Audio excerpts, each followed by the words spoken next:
A war has been declared on critical race theory. Mari Matsuda and Kimberly Crenshaw, the foremothers of this critical race theory movement, this movement to examine critically the law, to call into question the assumptions, the fundamental assumptions of the law.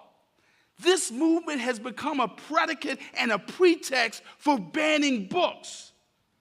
But it's not merely a matter of banning books, but banning history. And when you ban history, you ban stories, you ban legacies, you ban dignity.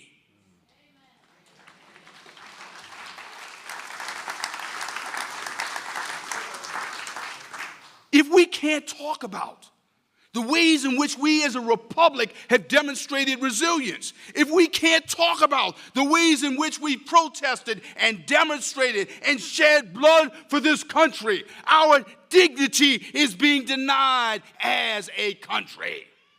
It's not merely about the black and brown they, it's about the multiracial, multiethnic, multigenerational us.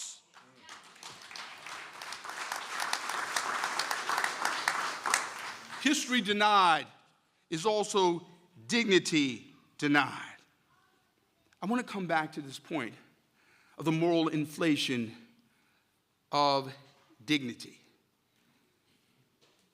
If scientists tell us that racial trauma is registered at the epigenetic level, literally encoded, embedded in our genes, if those in the fields of medicine tell us that racial trauma affects your organs from your brain to your heart, dramatically and dangerously increasing our responses, destructive responses to stress.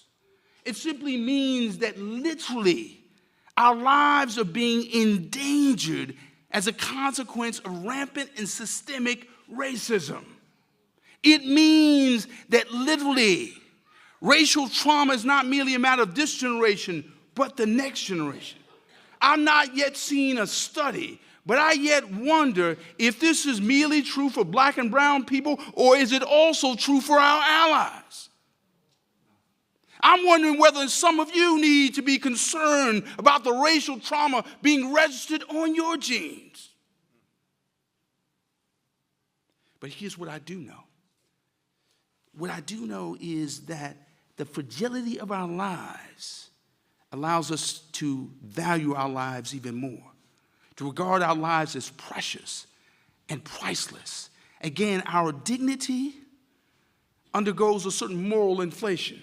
I'm not talking about the kind of inflation that means $7 a gallon gas. I'm not talking about the kind of inflation that has many of us worried about how we're going to get to the end of the month. I'm talking about an inflation of dignity that allows us to value one another even more, to hold on to one another even more, to appreciate one another even more, and like Zacchaeus, to see one another even more clearly.